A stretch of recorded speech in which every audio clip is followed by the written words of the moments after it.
जय भोलेनाथ। प्यारे भक्तों, आज आप सभी श्रवण करेंगे पौष मास की अंतिम सोमवार व्रत की पौराणिक कथा। सोमवार का व्रत चंद्रदेव और भगवान भोलेनाथ की अर्चना हेतु किया जाता है। इस व्रत को श्रद्धा पूर्वक करने से मानसिक कलेशों से छुटकारा मिलता है एवं सभी मनोकामनाएं पूर्ण होती है। सोमवार के दिन उपवास रखकर भगवान शंकर, माँ पार्वती की पूजा अर्चना करनी चाहिए तथा दिन में एक बार भोजन करना चाहिए। सोमवार का व्रत रखने से स्त्रियों को पति पुत्र का सुख मिलता है। अब आइए हम श्रवण करते हैं सोमवार व्रत की पौराणिक कथा।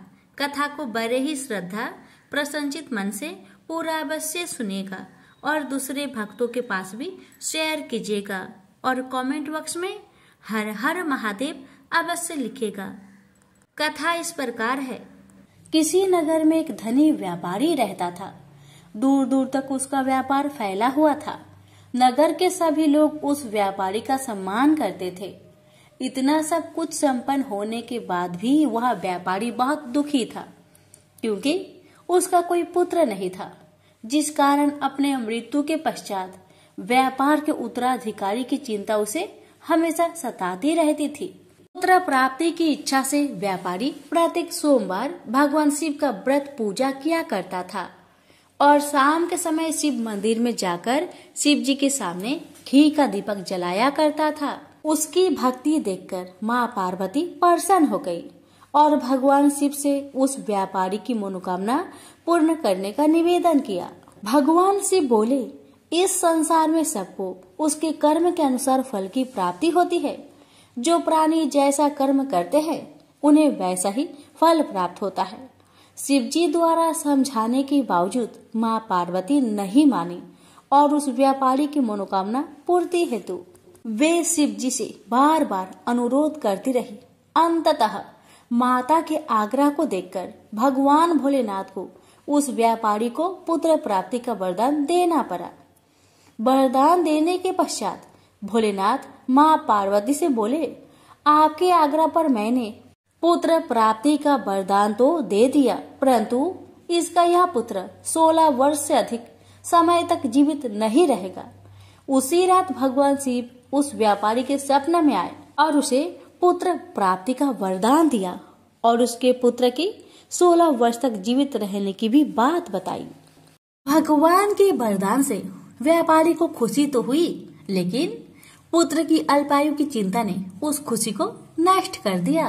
व्यापारी पहले की तरह सोमवार के दिन भगवान शिव का विधिवत व्रत करता रहा।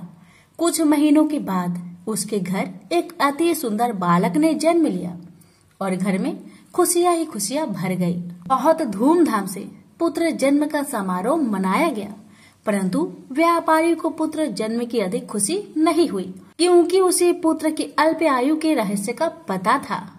जब पुत्र 12 वर्ष का हुआ तो व्यापारी ने उसे उसके मामा के साथ पढ़ने के लिए बनारसी भेज दिया। लड़का अपने मामा के साथ शिक्षा प्राप्त हेतु चल दिया। रास्ते में जहाँ भी मामा भांजे विश्राम हेतु रुकते, वहीं यज्ञ करते और ब्राह्मणों को भोजन कराते। लंबी यात्रा के बाद मामा भांजे एक नगर में पहुँचे। उस दिन नगर के राजा की कन्या का विवाह था, जिस कारण पूरे नगर को सजाया गया था।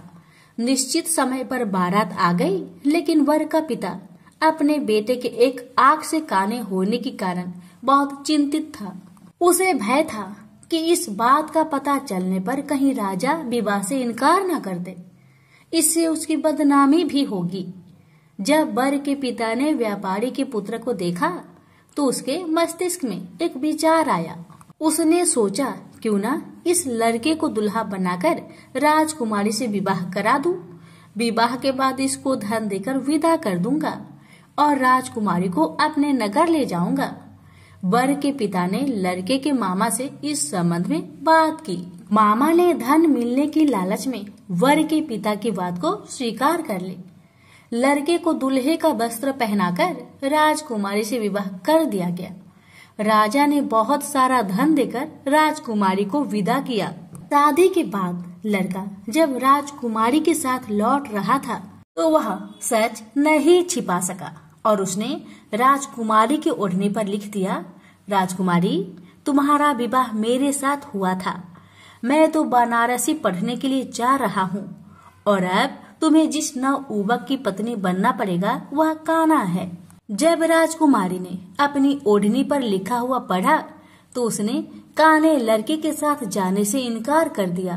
राजा को जब ये सब बातें पता लगी तो उसने राजकुमारी को महल में ही रख लिया। उधर लड़का अपने मामा के साथ बनारसी पहुंच गया और गुरुकुल में पढ़ना शुरू कर दिया। जब उसकी आयु 16 वर्ष की हुई तो उसने यज्ञ किया। यज्ञ की समाप्ति पर ब्राह्मणों को भोजन करवाया और खूब अन्य वस्त्र दान किए। रात को वह अपने शयन कक्ष में सो गया।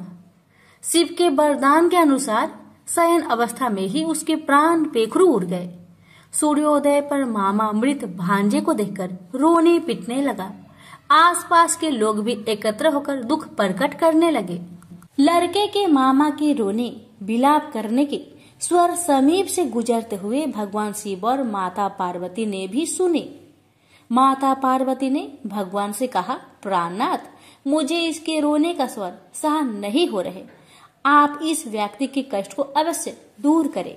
भगवान शिव ने माता पार्वती के साथ अदृश्य रूप में समीप जाकर देखा तो भोलेनाथ माता पार्वती से बोले, यह तो उसी व्यापारी का पुत्र है जिसे मैंने 16 वर्ष की आयु का वरदान दिया था। इसकी आयु पूरी हो गई है। माँ पार्वती ने फिर भगवान शिव से निवेदन कर उस बालक को जीवन देने का आग्रह किया। माता पार्वती के आग्रह पर भगवान शिव ने उस लड़के को जीवित होने का वरदान दिया और कुछ ही पल में वह जीवित होकर उठ बैठा। शिक्षा समाप्त करके लड़का मामा के साथ अपने नगर की ओर चल दिया। दोनों चलते हुए उसी नगर में पहुंचे जहां उसका विवाह हुआ था। उस नगर में भी यज्ञ का आयोजन किया। समीप से गुजरते हुए नगर के राजा ने यज्ञ का आयोजन देखा और उसने तुरंत ही लड़के और उसके मामा को पहचान लिया। यज्ञ के समाप्त होने पर राजा मामा और लड़के को महल में ले गया और कुछ दिन उन्हें महल में रखकर बहुत सा धन वस्त्र आदि देकर राजकुमारी के साथ विदा कर दिया। इधर भूखे प्यासे रहकर व्यापारी और उसकी पत्नी बेटे की प्रतीक्षा कर रहे थे। उन्होंने प्रतिज्ञा कर रखी थी कि यदि उन्हें अपने बेटे की मृत्यु का समाचार मिला तो दोनों अपने प्राण त्याग देंगे। परंतु जैसे ही उसने बेटे के जीवित वापस लौटने का समाचार सुना तो वह बहुत प्रसन्न हुआ। वह अपनी पत्नी और मित्रों के साथ नगर के द्वार पर पहुंचा। अपने बेटे के विवाह का समाचार सुनकर पुत्र वधू राजकुमारी को देखकर उसकी खुशी का ठिकाना न रहा। उसी रात भगवान शिव ने व्यापारी को सपने में आकर कहा, हे श्रेष्ठी, मैंने तेरे सोमवार व्रत करने और व्रत कथा सुनने से प्रसन्न होकर तेरे पुत्र को लंबी आयु प्रदान की है। पुत्र की लंबी आयु जानकर व्यापारी बहुत प्रसन्न हुआ। शिव भक्त होने तथा सोमवार का व्रत करने से व्यापारी की सभी मनोकामनाएं पूर्ण हुई। इसी प्रकार जो भक्त सोमवार का विधिवत व्रत करते हैं और व्रत कथा सुनते हैं उनकी सभी इच्छाएं पूरी होती है। उनसे बोलिए उमापति शंकर भगवान की जय। यह कथा उस समय की है जब भगवान शिव को वर के रूप में प्राप्ति के लिए देवी पार्वती जंगल में घोर तपस्या में लीन थी। उनकी ऐसी तपस्या देखकर समस्त देवगण शिव जी से प्रार्थना कर रहे थे कि हे देवाधिदेव, पार्वती की मनोकामना को पूरा करे। भगवान शिव ने सप्त ऋषियों को पार्वती की परीक्षा लेने के लिए भेजा। सप्त ऋषियों ने शिव जी की अनेक अवगुण का जिक्र किया, फिर भी पार्वती को शिव के अलावा किसी और से विवाह मंजूर नहीं था। विवाह से पहले जगत पिता शिव अपने होने वाली पत्नी पार्वती में इस जगत के सभी प्राणियों के प्रति उनकी दया भाव को लेकर आश्वस्त होना चाहते थे। इसलिए शिव जी ने स्वयं भी पार्वती की परीक्षा ली। भगवान भोलेनाथ पार्वती की तपस्या से खुश होकर एक दिन प्रकट हुए और वरदान देकर पुनः अंतर्ध्यान हो गए। उसके कुछ ही देर बाद वही पास के एक तालाब में विशाल मगरमच्छ ने एक बालक को पकड़ लिया। बालक अपने प्राण की रक्षा के लिए चिल्लाने लगा। पार्वती से उस बालक की चीख सुनी नहीं गई। द्रवित हृदय से करुणामयी माता पार्वती उस तालाब की ओर भागी। वहां पहुंचकर देखती है कि एक विशाल मगरमच्छ ने एक नन्हे बालक को तालाब के अंदर खींच कर ले जाने की चेष्टा कर रहा है। बालक देवी पार्वती को देखकर रोने लगा और बोला, हे माता, मुझे इस दुष्ट मगरमच्छ से बचा लो। इस संसार में मेरा न पिता है, न माता है और न ही कोई मित्र। आप ही मेरी प्राण की रक्षा कर सकते हैं। ये सुन माता पार्वती की हृदय और भी द्रवित हो गई और वो बोली, हे ग्रह, तुम इस नन्हे बालक को छोड़ दो। मगरमच्छ बोला, मैं भला क्यों छोड़ूं? इस समय पर जो मुझे मिलता है उसे अपना आहार समझकर ग्रहण कर लेता हूँ। यही मेरा नियम है। मैं इस बालक को नहीं छोड़ूंगा। देवी पार्वती ने पुनः विनीत की, हे ग्रह, तुम इसको छोड़ दो। बदले में तुम्हें जो भी चाहिए वह बोलो। मगरमच्छ बोला, मैं एक ही शर्त पर इस बालक को छोड़ सकता हूँ। वह ये है कि आपने महादेव का जो तपस्या किया है उस तप का फल मुझे दे दीजिए। माता पार्वती तुरंत तैयार हो गई। वो बोली, मैं अपने तप का फल तुम्हें दे दूंगी, लेकिन तुम इस बालक को मुक्त करो। मगरमच्छ फिर बोला, हे देवी, आप ठंडे दिमाग से सोचकर फैसला लो। आवेश में आकर संकल्प मत लो। आपने जो हजारों वर्षों से तप किया है वो देवता से भी संभव नहीं है और उस तप का फल इस तुच्छ बालक के जान के बदले चला जाएगा। माता पार्वती बोली, हे ग्रह, मेरा निश्चय अटल है। मैं अपने हजारों वर्षों के तप का फल तुम्हें देती हूँ। तुम इसका जीवन बख्श दो। फिर माता पार्वती से तपस्या दान का संकल्प करवाया। तप का दान होते ही मगरमच्छ का शरीर एक तेज प्रकाश सा चमक उठा। मगरमच्छ बोला, हे देवी, देखो, आपके तप के प्रभाव से मैं प्रकाशमयी हो गया हूँ। आपने सालों की तपस्या एक बच्चे के लिए गवा दी। चाहो तो मैं तुम्हें अपनी गलती सुधारने का एक अवसर और दे सकता हूँ। पार्वती जी ने कहा, तब तो मैं पुनः कर सकती हूँ, किंतु यदि तुम इस बालक को निगल जाते तो क्या इसका जीवन पुनः वापस मिल पाता? देखते ही देखते बालक और मगरमच्छ दोनों ही अदृश्य हो गए। पार्वती जी ने सोचा, मैंने तप दान कर दिया, अब पुनः तपस्या प्रारंभ करती हूँ और फिर से तपस्या करने का संकल्प लिया। संकल्प लेते ही फिर से भगवान शिव प्रकट हुए और बोले, हे पार्वती, भला अब क्यों तपस्या करने जा रही हो? पार्वती जी ने कहा, प्रभु, मैंने अपनी सारी तपस्या दान कर दिया है। आपको पति के रूप में पाने के लिए मैं फिर से वैसा ही कठिन तपस्या कर आपको प्रसन्न करूंगी। शिव जी ने कहा, हे पार्वती, मगरमच्छ और लड़के दोनों ही रूपों में मैं ही था। तुम्हारा चित्त संसार के सुख दुख का अनुभव करता है या नहीं, इसकी परीक्षा लेने के लिए मैंने ही यह सब किया था। सभी रूपों में दिखने वाला मैं ही हूँ। तुमने अपना तपस्या मुझे ही दिया है। इस तरह पार्वती जी ने अपनी परीक्षा में सफल हुई। प्रेम से बोलिए, हर हर महादेव। प्राचीन काल से ही काशी शिव क्रीड़ा का केंद्र रहा है। एक बार भगवान शिव पार्वती सहित काशी पधारे। वे कुछ दिन काशी में रुके। तत्पश्चात मंदराचल पर चले गए। मंदराचल पर शीतल मंद समीर बह रही थी। शिव बड़ी तन्मयता से प्राकृतिक की छटा देखने लगे। तभी एकाएक पीछे से आकर पार्वती ने परिहास पूर्वक उनके दोनों नेत्र बंद कर दिए। पार्वती के हाथों के पसीने और शिव के चेहरे की तेज से शिव के नेत्रों के कोर से पानी टपक गया और उससे एक कारल मुख, भयंकर, क्रोधी, अंधा और कृष्ण वर्ण का बालक पैदा हो गया। वह पैदा होते ही चिल्लाने और नाचने लगा और बार बार अपनी जीभ निकालकर डरावनी चेष्टाएं करने लगा।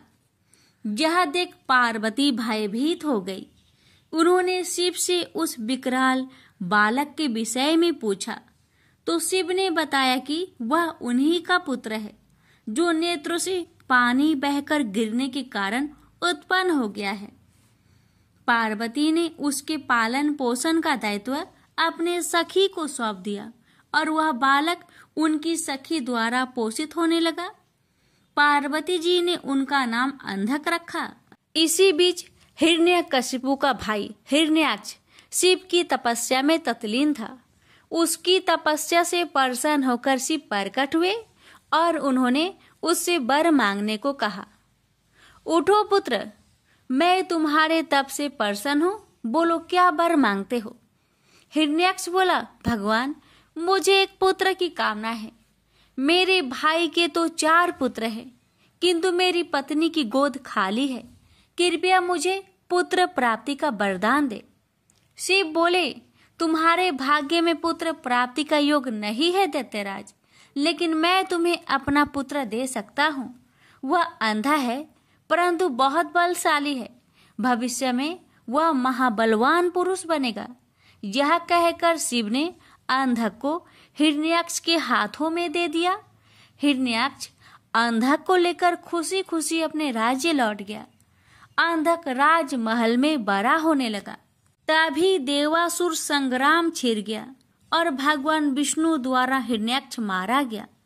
हिरण्याक्ष का बड़ा भाई हिरण्यकशिपु छिपकर भाग निकला। हिरण्याक्ष के मरने के बाद राजमहल में अंधक की उपेक्षा होने लगी।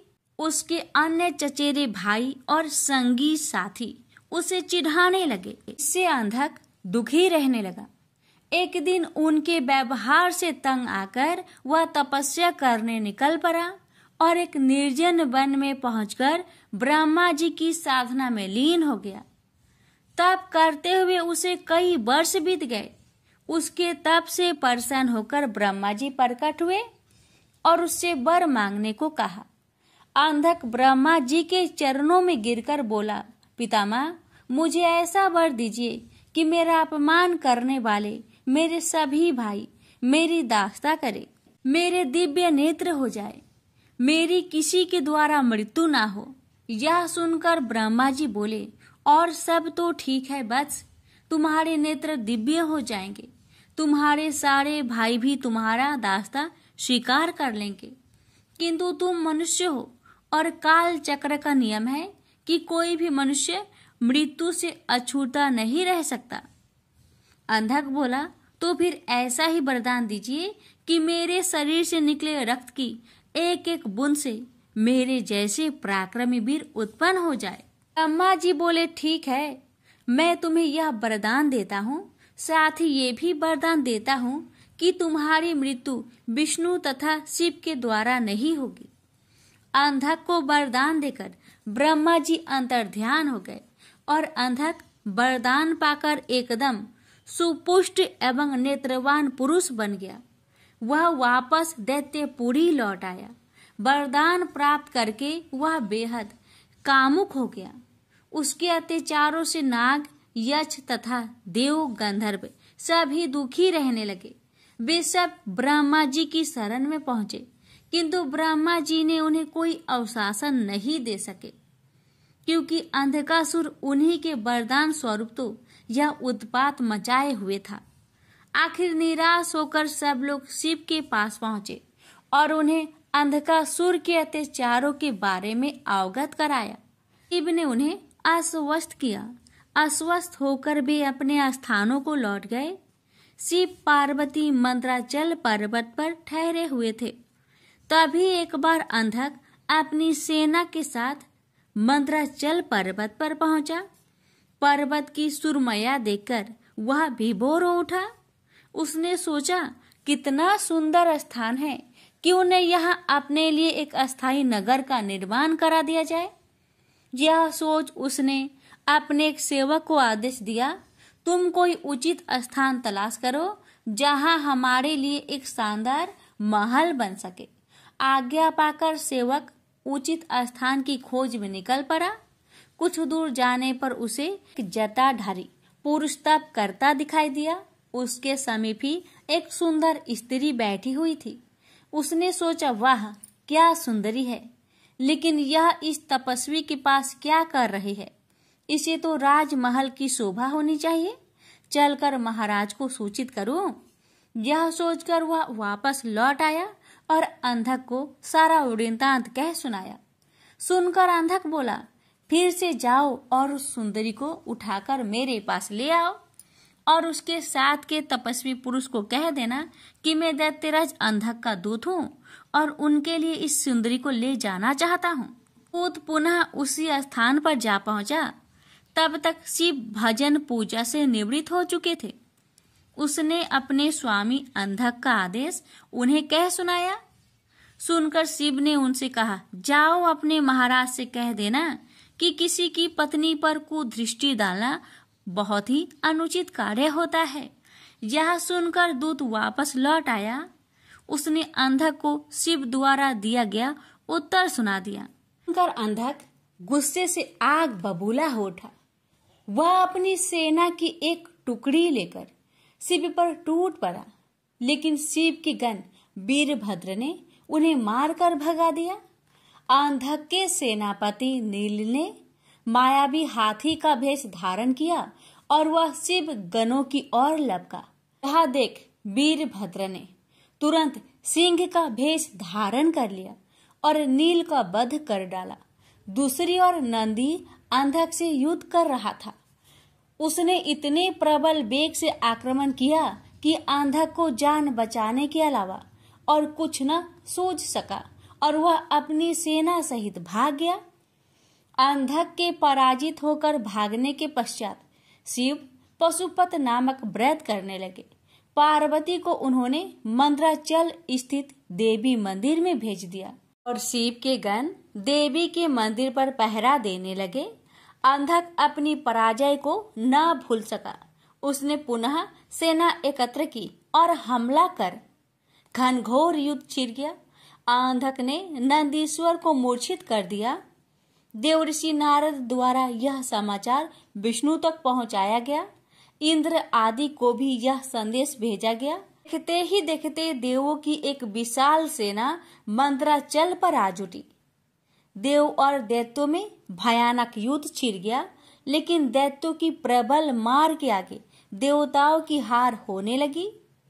उनके पैर उखड़ने लगे। अंधक ने एक बार फिर शिव के पास संदेश भिजवाया कि उस स्त्री को मुझे सौंप दो और अपनी जान बचा लो, अन्यथा शीघ्र ही अन्य देवों के साथ साथ तुम्हें भी यमलोक पहुंचना पड़ेगा। यह संदेश सुनकर शिव के नेत्र जल उठे। उन्होंने हुक्कार भरते हुए अपना त्रिशूल उठा लिया। तभी घबराया हुआ नंदी वहां पहुंचा और शिव से बोला, प्रभु, दैत्य सेना बहुत ही प्रबल है। हमारे समस्त गण मारे गए। देवता मैदान छोड़कर भाग निकले। मैं किसी तरह जान बचाकर आया हूँ। शिव बोले, धैर्य रखो नंदीश्वर, उस दैत्य का अंत समय आ पहुंचा है। मैं स्वयं युद्ध भूमि में चलता हूँ। यह कहकर शिव युद्ध भूमि में पहुंचे और अंधक से भिड़ गए। भयानक युद्ध छिड़ गया। भगवान शिव लगातार अंधक के बाणों से अपना बचाव करते हुए त्रिशूल से प्रहार करते रहे, किंतु उनका हर प्रयत्न विफल हो रहा था। ऐसे ही अंधक का कोई अंग घायल होता, उससे रक्त निकलता और उस रक्त से उस जैसे ही अनेक दैत्य पैदा हो जाते थे। उधर शुक्राचार्य अपनी संजीवनी विद्या के बल पर मरे हुए दैत्यों को पुनः जीवित कर देते थे। स्वरूप शिव के चारों ओर दैत्यों की एक विशाल सेना खड़ी हो गई। शिव ने अपने गणों को आदेश दिया कि शुक्राचार्य को बांधकर यहाँ ले आए, ताकि वे दैत्यों को पुनः जीवित न कर सके। गण शुक्राचार्य को बांधकर ले आए और शिव के सम्मुख खड़ा कर दिया। फिर भगवान शिव ने विराट रूप धारण कर लिया। उनका मुंह खुला और देखते ही देखते उन्होंने शुक्राचार्य को निगल लिया। इससे शिव गणों का उत्साह दुगना हो गया। उन्होंने दुगने जोश से दैत्यों का संहार करना आरंभ कर दिया। दैत्य सेना में भगदड़ मच गई और शीघ्र ही सारी सेना मैदान छोड़कर भाग निकली। अकेला अंधक भगवान शिव के सम्मुख डटा रहा। शिव और अंधक में भयानक युद्ध छिड़ गया। अंधक को अपने पर भारी पड़ता देख भगवान शिव ने अपने मुख से एक महाज्वाला उत्पन्न की। वह युगस्वरी थी। माता महाकाली ने रक्तपान करना आरंभ कर दिया। शिव त्रिशूल चलाते अंधक के शरीर से रक्त फूटता और माता काली रक्त को जमीन पर गिरने से पहले ही पान कर जाती। इससे अंधक बलहीन हो गया। उसके कदम लड़खड़ाने लगे। भगवान शिव ने उसके हृदय को निशाना बनाकर त्रिशूल चलाया और अंधक का हृदय बेध दिया। साथ ही उसे त्रिशूल के ऊपर टांग दिया। अंधक के गिरते रक्त को नीचे खड़ी काली सहित सभी योगिनियां जमीन पर गिरने से पहले ही अपने विशाल मुख में लुप्त करने लगी। फिर युद्ध शांत हो गया, लेकिन ब्रह्मा जी के वरदान स्वरूप अंधक नहीं मर सका। वह त्रिशूल पर टंगा टंगा ही शिव का जाप करता हुआ अपनी भूल का प्रायश्चित करने लगा। दयालु शिव उसके जप से प्रसन्न हुए और उसे त्रिशूल से नीचे उतारा और वर मांगने को कहा। अंधक ने शिव के चरणों में प्रणाम करके कहा, भगवान मुझे क्षमा करे, मुझसे बहुत बड़ा अपराध हो गया था। मैंने माता पार्वती पर कुदृष्टि डाली थी। अब से मैं आपकी सेवा में रहूंगा और कभी भी अपने अंदर दैत्य भाव जागृत न होने दूंगा, न ही देव विरोधी कार्य करूंगा। प्रभु, मैं चाहता हूँ कि मुझे दिव्य दृष्टि प्राप्त हो जाए। आज से मैं हर समय आपकी सेवा में दास की तरह उपस्थित रहूं। मेरे समस्त विकार धुल जाए। तथास्तु कहकर भगवान शिव अंतर्ध्यान हो गए। त्रिपुरारी रुद्र की कृपा से भूमंडल पर एक बार फिर से धर्म ध्वजा फहराने लगी। एक बार फिर वैदिक धर्म का पालन होने लगा। जगह जगह यज्ञ हवन होने लगे। वातावरण में फिर मंत्र गूंजने लगे। प्रेम से बोलिए हर हर महादेव। किसी गांव में एक निर्धन ब्राह्मण अपनी पत्नी और पुत्र के साथ रहता था। ब्राह्मण को गांव से जो भिक्षा मिलती उसी से वह अपने परिवार का भरण पोषण करता था। एक दिन ब्राह्मणी अपने पति से बोली, मुझे अपनी कोई चिंता नहीं है स्वामी, मैं आपके साथ भूखी प्यासी रहकर भी अपना जीवन व्यतीत कर सकती हूँ, लेकिन मुझे अपने बेटे की भूख प्यास नहीं देखी जाती। ब्राह्मण बोला, मैं तुम्हारी भावनाओं को समझता हूँ प्रिय, लेकिन भाग्य का लेख को विधाता भी नहीं बदल सकता। हमारे भाग्य में निर्धन रहना ही लिखा है। ब्राह्मणी बोली, भाग्य के भरोसे बैठे रहना मूर्खता के सिवा कुछ नहीं। अगर इंसान कोशिश करे तो वह कर्म करके अपने भाग्य को बदल सकता है। आप कहीं परदेश में जाए, मुझे विश्वास है कि आप वहां अच्छी आय करेंगे और हमारा भाग्य बदल जाएगा। ब्राह्मण बोला, तुम्हारी बात तर्क संगत है प्रिय, मगर मुझे भिक्षा मांगने और पंडिताई के सिवा कोई काम नहीं आता। ब्राह्मणी बोली, हमारे गांव में आपकी पंडिताई की कोई कद्र नहीं करता है। किसी दूसरे गांव या नगर में आपकी पंडिताई चल निकले तो हमारे बुरे दिन फिर जाए। अपनी पत्नी की सलाह मानकर ब्राह्मण दूसरे नगर में पहुंच गया। उसका दुर्भाग्य उस पर घात लगाए बैठा था। नगर में उसे कोई टके सेर पूछने वाला भी नहीं मिला। हालातों को देखते हुए वह सोचने लगा कि इस नगर से उसका गांव ही अच्छा है। नगरवासी तो पूरे नास्तिक है, उसे भिक्षा तक भी देने को तैयार नहीं है। यह सोचकर वह थक हार कर अपने गांव लौट आया और पहले की भांति पंडिताई करके और भिक्षा मांगकर अपना गुजारा करने लगा।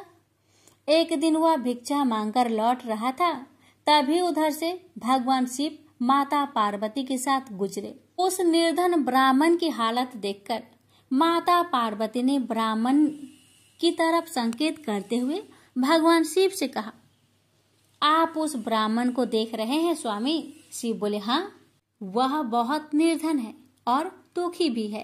पार्वती बोली, आप उसके दुख का निवारण करें नाथ। एक तो ब्राह्मण, दूसरे दरिद्र, मुझसे उसका दुख देखा नहीं जाता। शिव बोले, यह मृत्यु लोक है प्रिय, जहाँ हर प्राणी किसी न किसी दुख से त्रस्त है। सब अपने अपने कर्मों का फल भोग रहे हैं। तुम किस किस का दुख दूर कराओगी? पार्वती बोली, आपको उस निर्धन ब्राह्मण को धनवान बनाना होगा स्वामी। शिव बोले, वह भाग्यहीन है पार्वती, उसके भाग्य में फटे पुराने कपड़े और रूखा सूखा भोजन ही लिखा है। मगर पार्वती अपनी जीत पर अड़ी रही। अंत में हारकर शिव को पार्वती की बात माननी पड़ी। उन्होंने उस रास्ते में, जिस रास्ते से ब्राह्मण जा रहा था, सोने की एक ईंट डाल दी। अचानक ब्राह्मण को क्या सूझा? उसने सोचा कि वह आंखें बंद करके कितनी दूर चल सकता है। यह सोचकर वह अपनी आंखें बंद करके चलने लगा और सोने की ईंट के बिल्कुल समीप से होकर आगे गुजर गया। काफी दूर आगे जाने के बाद ही उसने अपनी आंखें खोली। यह देख भगवान शिव मुस्कुराते हुए बोले, हमने तुमसे कहा था ना प्रिय कि वह ब्राह्मण भाग्यहीन है। भाग्यहीन मनुष्य कभी धन प्राप्त नहीं कर सकता। फिर भगवान शिव पार्वती के साथ कैलाश पर्वत लौट गए। लेकिन वहां पहुंचने के बाद भी पार्वती उस निर्धन ब्राह्मण के बारे में सोचने लगी। वह किसी न किसी तरह उस ब्राह्मण को देखना चाहती थी। पार्वती को उदास देखकर भगवान शिव ने पूछा, क्या बात है प्रिय, इतनी उदास क्यों हो? पार्वती ने भगवान शिव से निवेदन किया, स्वामी, उस निर्धन ब्राह्मण का परिवार 3 सदस्यों का है। उनमें आप किसी एक को धनवान बना दे। ब्राह्मण परिवार की दरिद्रता मिट जाएगी। आप उन तीनों को एक एक वर दे। मुझे उम्मीद है कि वे तीनों आपसे दौलत का वर ही मांगेंगे। इस तरह वे धनवान बन जाएंगे। शिव बोले, ठीक है प्रिय, जैसा तुम चाहोगी वैसा ही होगा। और फिर कुछ दिनों के बाद भगवान शिव पार्वती के साथ ब्राह्मण के घर पहुंचे। साक्षात भगवान शिव और पार्वती को देखकर ब्राह्मण परिवार आत्मा विभोर हो उठा। उन्होंने भगवान शिव और पार्वती के चरण स्पर्श किए। शिव बोले, मैं तुम तीनों को एक एक वर देना चाहता हूँ। तुम तीनों अपनी इच्छा अनुसार वर मांग सकते हो। ब्राह्मणी उतावला होते हुए बोली, पहले मुझे वर दीजिए प्रभु। भगवान शिव ने कहा, मांगो, क्या चाहती हो? काफी सोचने समझने के बाद ब्राह्मणी बोली, भगवान, मुझे दुनिया की सबसे अधिक खूबसूरत और जवान औरत बना दीजिए। मरते दम तक मेरी जवानी और सुंदरता कायम रहे। भगवान शिव ने मुस्कुराकर कहा, तथास्तु। अगले ही पल बूढ़ी ब्राह्मणी एक जवान और खूबसूरत युवती के रूप में बदल गई। उसी समय उनके घर के सामने से गांव के जमींदार का पुत्र गुजर रहा था, जो घोड़े पर सवार था। उसने खूबसूरत ब्राह्मणी को देखा तो उस पर मुग्ध हो उठा। वह इस खूबसूरत ब्राह्मणी से शादी करेगा। यह सोचकर उसने उसे अपने घोड़े पर बैठाया और घोड़ा अपनी हवेली के तरफ दौड़ दिया। यह देख ब्राह्मण अपनी छाती पीटते हुए विलाप करने लगा, हाय मेरी पत्नी, रो मत ब्राह्मण श्रेष्ठ, तुम भी मुझसे कोई वर मांग लो, जो मांगोगे तुम्हें मिलेगा। भगवान शिव सांत्वना देते हुए बोले, मेरी पत्नी को वापस बुला लीजिए प्रभु, मुझे इसके सिवा कुछ भी नहीं चाहिए। ब्राह्मण ने निवेदन करते हुए कहा। भगवान शिव बोले, तथास्तु। देखते ही देखते ब्राह्मणी वहां खड़ी थी। अपने पत्नी को अपने सामने देखकर ब्राह्मण राहत की सांस ली। भगवान शिव ने ब्राह्मण पुत्र से कहा, तुम क्या वर मांगते हो बेटा? ब्राह्मण पुत्र ने काफी सोचने समझने के बाद कहा, भगवान, मुझे कुछ नहीं चाहिए, लेकिन आप मेरी माँ को पहले जैसी बूढ़ी बना दीजिए। तथास्तु, भगवान शिव ने कहा। और अगले ही पल ब्राह्मणी पहले के समान बूढ़ी हो गई। ब्राह्मण परिवार की मूर्खता पर पार्वती ने अपना माथा पीटा। सोचने लगी कि तीनों ही वास्तव में ही भाग्यहीन हैं। विधि ने उनके भाग्य में जो लिख दिया है उसे देवी देवता भी नहीं बदल सकते। प्रेम से बोलिए हर हर महादेव। पार्वती जब भी अपने पति शिव के साथ दूसरे देवताओं के निवास स्थान पर जाती और वहां उनके सजे धजे सुंदर भवनों को देखती तो उन्हें बड़ी हीनता का बोध होता। वो यह महसूस करती कि हमसे छोटे छोटे देवताओं के पास भी बड़े बड़े भव्य भवन है, लेकिन हमारे पास कुछ भी नहीं। कहने को मैं आदिदेव शिव की पत्नी हूँ, लेकिन रहने के लिए मिली है कैलाश पर्वत की कंदराएं और पहनने के लिए वल्कल। किसी उचित आवास के अभाव में मैं अन्य सुख सुविधाओं का भी उपभोग नहीं कर सकती। एक दिन पार्वती ने अपने मन की यह व्यथा अपने पति शिव से कही। सुनकर शिव मुस्कुराए, फिर बोले, इसमें हीनता की कोई बात नहीं है देवी। प्रत्येक व्यक्ति की अपनी अपनी जीवन शैली होती है। हमारी जीवन शैली यही है। हम अपनी इस शैली को हीन क्यों समझे? अन्य देवगण प्राकृतिक से बहुत दूर है, जबकि हम प्राकृतिक की गोद में निवास करते हैं। यह तो हमारे लिए गौरव की बात है, हीनता की नहीं। शिव के तर्कों से पार्वती संतुष्ट नहीं हुई और बोली, मुझे आपकी ये बातें समझ में नहीं आती देव। मुझे तो अपना एक आवास चाहिए, बहुत ही भव्य और सुख सुविधा से पूर्ण। शिव ने अपनी सहज मुस्कान के साथ उत्तर दिया, इसमें क्या मुश्किल है देवी। मैं अभी विश्वकर्मा को बुलवा देता हूँ, उनसे जैसा चाहे वैसा आवास बनवा ले। विश्वकर्मा को बुलवाया गया। पार्वती ने आदेश दिया, हमारे लिए एक ऐसा भवन बनाओ जैसा विश्व में कहीं ना हो। विश्वकर्मा ने आदेश स्वीकार किया। निर्माण कार्य प्रारंभ हो गया। कुछ ही समय में पार्वती की इच्छा अनुसार भव्य भवन तैयार हो गया। अपने भवन को देखकर पार्वती अति प्रसन्न हुई। गृह प्रवेश की तैयारी होने लगी। पार्वती चाहती थी कि गृह प्रवेश के समय सभी प्रमुख देवता हमारे यहाँ उपस्थित रहे। शिव ने अपनी सहमति दे दी। सभी प्रमुख देवी देवताओं को आमंत्रण भेजा गया।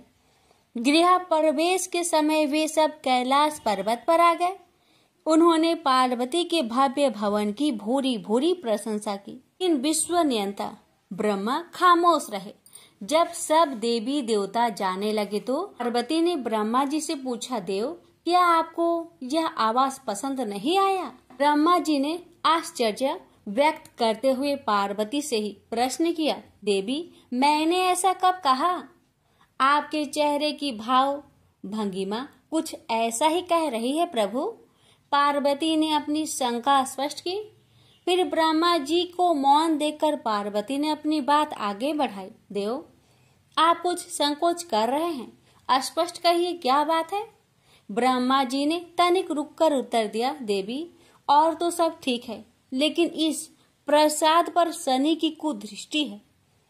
इतना कहकर वे वहां से चले गए। पार्वती ने ब्रह्मा जी की बात शिव को बतलाई तो वे भी कुछ चिंता में पड़ गए। पार्वती ने शिव से पूछा, प्रभु शनि की दृष्टि से क्या हो सकता है? यह प्रसाद जल सकता है? शिव ने उत्तर दिया। यह सुनकर पार्वती भी चिंतित हो गई और बोली, प्रभु इसके लिए कोई उपाय कीजिए। शिव ने निराशा व्यक्त की। शनि की दृष्टि को हटाना सरल नहीं है देवी। शिव का उत्तर सुनकर पार्वती आवेश में आ गई और बोली, सरल क्यों नहीं है?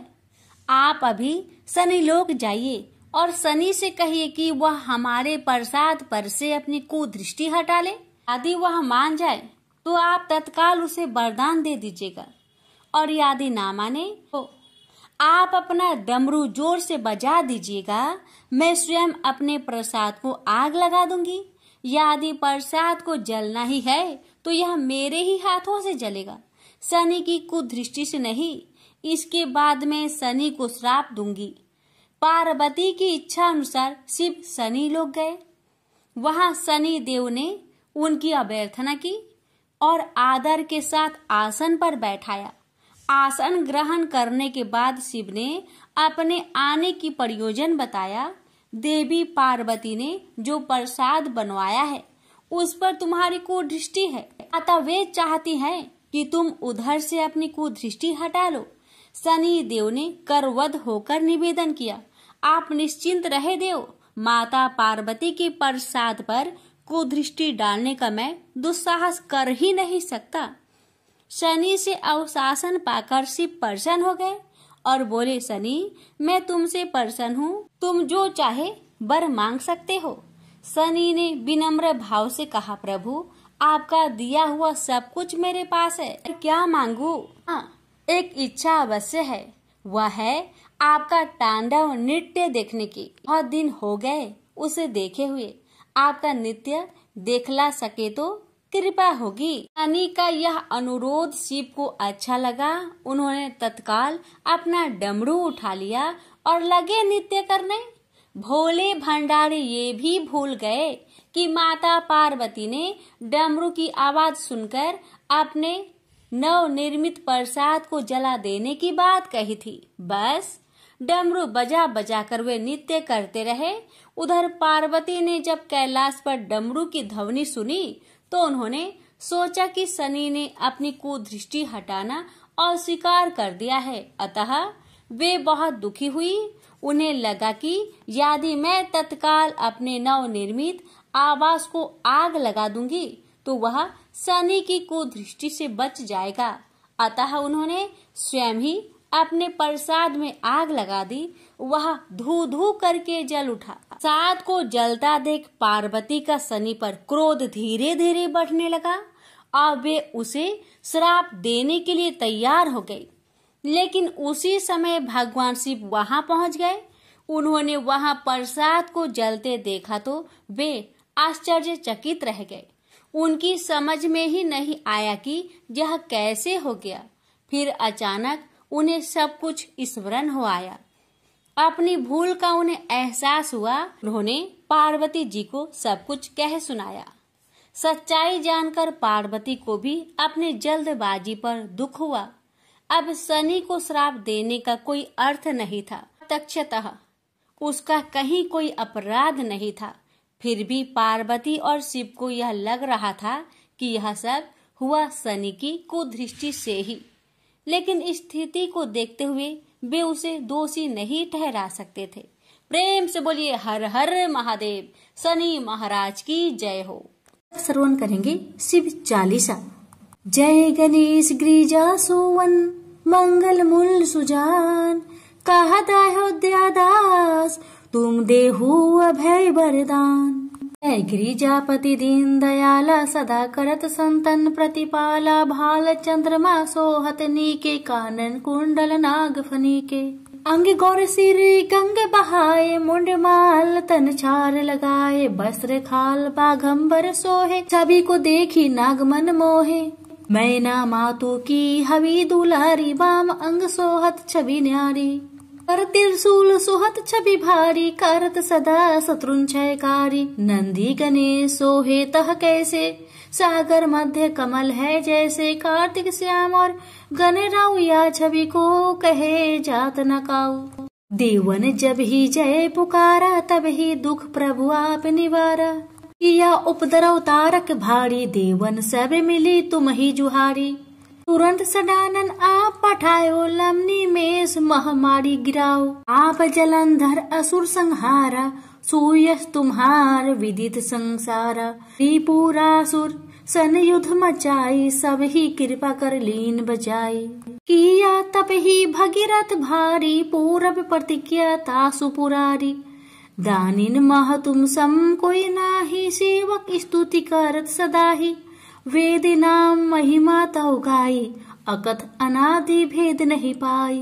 पर कट्टी उधती मंथन में ज्वाला, जरत सुरासुर भय विहाला, किन्ही दया तह करि सहाय, नीलकंठ तब नाम कहाई। पूरन रामचंद्र जबे किन्हा, जीत के लंक विभीषण तिन्हा, साहस कमल में हो रहे धारी, किन्हा परीक्षा तब ही पुरारी। एक कमल प्रभु राखे उजोई, कमल नयन पूजन चाह सोई। कठिन भक्ति देखी प्रभु शंकर, भय प्रसन्न दिए इच्छित वर। जय जय जय अनंत अविनाशी, कारत कृपा सबके घटवासी। दुष्ट सकल नित मोहि सतावे, भ्रमत रहो मोहि चरनावे, त्राहि त्राहि में नाथ पुकारो, यो ही अवसर मोहि अनुबारो।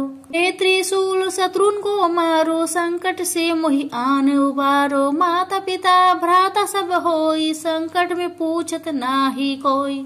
स्वामी एक है आस तुम्हारी, आए हरहु मम संकट भारी। धन निर्धन को देत सदा ही, जो कोई जाचे सो फल पाही। स्तुति की है विधि करे तुम्हारी, क्षमहु नाथ अब चूके हमारी। शंकर हो संकट के नाशन, मंगल कारण विघ्न विनाशन। योगी यति मुनि ध्यान लगावे, शारद नारद शीस नवावे। नमो नमो जय नमः शिवाय, सुर ब्रह्मादि के पार न लाए। जो यह पाठ करे मन लाई, तापर होत है शंभु सहाय। प्रिनिया जो कोई हो अधिकारी, पाठ करे सो पावन हारी। पुत्रहीन कर इच्छा जोई, निश्चय से प्रसाद ते ही होई। पंडित त्रयोदशी को लावे, ध्यान पूर्वक होम करावे।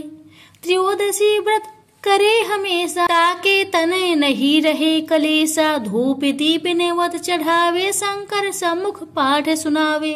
जन्म जन्म के पाप नसावे, अंत धाम शिवपुर में पावे। कहे अयोध्या दास आस तुम्हारी, जानी सकल दुख हरहु हमारी। नित्य नेम कर प्रताही, पाठ करो चालीसा। तुम मेरी मनोकामना, पूर्ण करो जगदीश। प्रेम से बोलिए हर हर महादेव। माता पार्वती की जय। शिव जी की आरती। ओम जय शिव ओंकारा, स्वामी जय शिव ओंकारा। ब्रह्मा विष्णु सदा शिव, अर्धांगी धारा।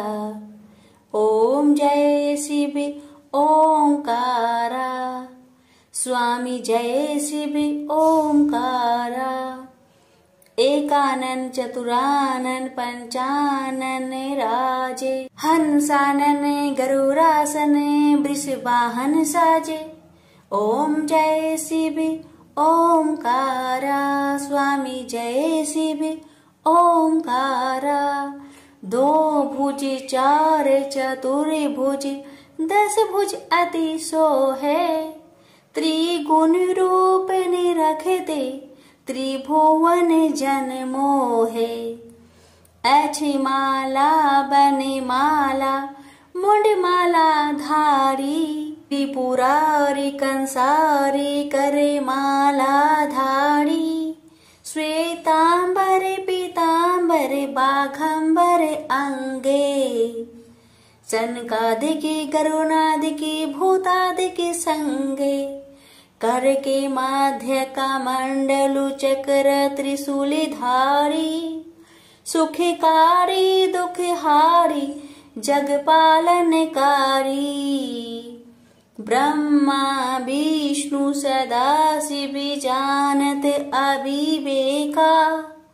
मधु के टप दो मारे, सुर भयहीन करे। लक्ष्मी व सावित्री पार्वती संगा। पार्वती अर्धांगी, शिव लहरी गंगा। पर्वत सोहे पार्वती, शंकर कैलासा। भांग धतुर का भोजन, भस्मी में वासा। जटा में गंग बहत है, गल मुंडन माला। शेष नाग लिपटावत, ओढ़त मृगी छाला। काशी में विराजे विश्वनाथ, नंदी ब्रह्मचारी। नीत उठ दर्शन पावत, महिमा अति भारी। त्रिगुण स्वामी जी की आरती, जो कोई नरे गावे। कहत शिवानंद स्वामी, मनवांछित फल पावे। ओम नमः शिवाय, हर हर महादेव। माता पार्वती की जय।